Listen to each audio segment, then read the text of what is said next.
When the world's first electronic cigarette was invented in Beijing in 2003, the device was hailed as a godsend for tobacco fiends. Fiend is an evil spirit or demon, also a wicked or cruel person. In addition, it can be a person who is addicted to some substance like alcohol or cigarettes or drugs, or someone who has a very strong active interest in doing something. For example, a person can be a video game fiend or a sports fiend.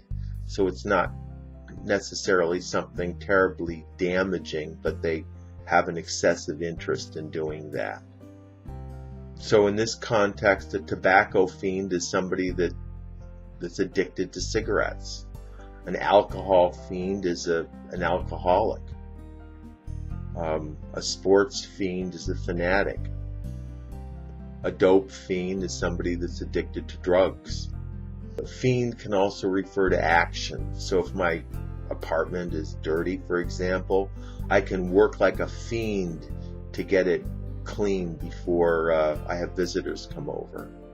Or if I have a project that's due at 5 o'clock at work, I can type away like a fiend to get the report written before the deadline. Typically, fiend is also used to describe a very wicked person. So you can say that Hitler is a fiend in human form, highly evil person. A lot of people who smoke cigarettes are real cigarette fiends, and they don't think that they can ever quit. But if they keep trying, eventually they usually do.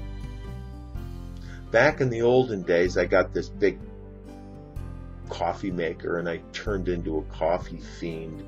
So one day after drinking 10 cups of coffee, I started getting the shakes and decided being a coffee fiend was not such a great idea after all. But if you are a fiend about something, what are you a fiend about? The lethargy and decrepitude evident among the noble legislators your columnist observed, creeping along the Palace of Westminster's lushly carpeted corridors like so many pinstriped snails, or sipping their way in its Thameside bars towards a mid-afternoon stupor, was depressing. Decrepitude refers to a state or condition of being worn out with very poor maintenance. So it's pretty much just ruined. So for example, a building can fall into decrepitude if it's not maintained very well. And at some point the windows get broken, the plumbing stops working, and it's basically just a total wreck, or like an abandoned building. And there's not much you can do about it at that point except tear it down or renovate it. Similarly, a person can be in a state of decrepitude, especially when they get old, they get tired, they don't exercise, they're sick, ready to die. So that can also be a state of decrepitude. So decrepitude means to be worn out or ruined because of age or neglect. Back when I used to live in New York City, I used to pay a fortune for this decrepit apartment with paint peeling on the walls and just basically just a horrible place to live.